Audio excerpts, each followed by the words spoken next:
So in this video, I want to quickly go through how I achieved the highest therapeutic level of GKI. Ketosis is defined by Keto-mojo on their rating system, and it's basically a measurement of glucose and ketones. From that, they determine what they call GKI level. I'm just going to share with you some of the actual data that they provide on their website. First thing I want to say is they actually say on their website, this is very difficult to achieve without a doctor's supervision. I have been in and out of keto lifestyle for a few years, so I've had a lot of experience and a lot of opportunity to try different things and see how my body responds to specific foods, specific drinks, minerals, vitamins, all of that. I have been able to consistently attain that highest level through percentages of proteins, fats, carbohydrates. I included all the details below, and I also included links to all the various foods, minerals, vitamins, and everything that I used to get to that state. One thing I'm going to say, I am not a doctor. If you are going to pursue this venture and you want to get in these higher levels of GKI, I do highly recommend doing research,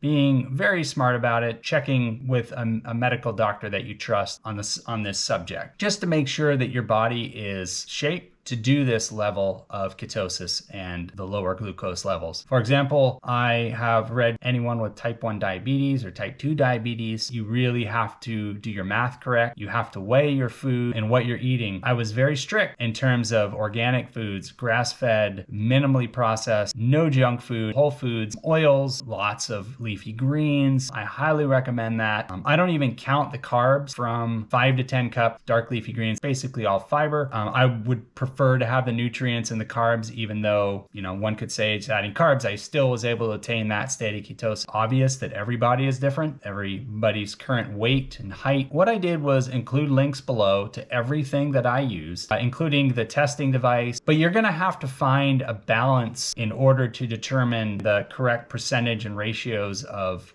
fats, protein, and carbohydrates, obviously making sure that you are hydrated, you are doing all the other things. It's really a great idea to get some advice. Ketosis lifestyle, it really is a game changer for me because I had a really difficult time with carbohydrates. I eat them, I just get tired. Even when I have too much protein, I'm not a medical doctor, I'm just gonna say, my understanding is proteins convert eventually into glucose based on the body system. So if you eat too much protein, that converts to glucose. So if I eat too much protein, I would get very tired. And if I ate too much bread, obviously tired. Anything that was just turned into a glucose sugar drastically affect my physical body. I don't think this is for everybody. I know that some people like to do a very moderate ketosis lifestyle, where they're just kind of minimalistic carbs, they cheat on the weekends, whatever. I think there's something right for everybody. This works well for me. A big part of achieving this, in my opinion, fasting. I did an average of 16, 17-hour fast, 5 days a week. Pretty extreme, I think, for some people, but there's people that do 20 hours every day, and eat for 4 hours. I've done that too. When I get up into the 20-hour range, I get a whole next level of energy. I just love eating so much. It's really challenging for me to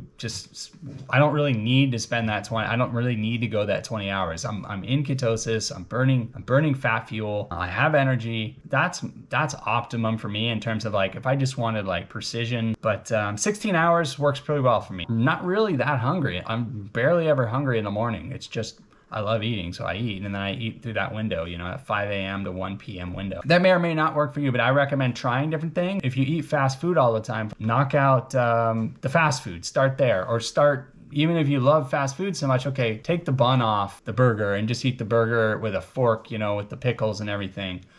And the cheese, and it's like a burger, or get a lettuce wrap or something, just so it gradiently starts scaling back. If you really want to get there, do that. I was even at a point where I was going to Taco Bell with the most processed food in the world, and I would not get the tortilla and I would mix everything in a bowl and just eat it because I love Taco Bell. And there's no way that I could be eating Taco Bell today and get to this high level with the processed foods in it and the different types of fats they use and all that. I mean, it messes up the body. Find a way to go at a gradient, and pat yourself on the back when you when you make it a day where you didn't eat a certain thing or you walked past that Snicker bar in the aisle, give yourself a treat. And it's funny because you like give yourself a treat, like you want to go have some ice cream or something. Do something different. If you like drawing, or you like hiking, or you like taking your dog for a walk, or riding a bike or a one wheel, whatever, do something to give yourself a reward for doing that. Do I need to be in this level all the time? I definitely don't need to be.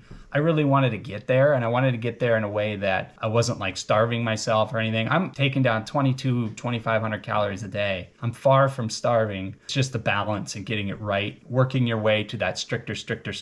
There's some people that do better with just cold turkey, like cut things out. If I'm getting Subway 3 times a week or something years ago, my body would be used to that. If I just cut all that out, it became really hard. And if I went like step by step, then kind of keep walking up that hill, and eventually I'm at the top. Anyway, I hope that's helpful.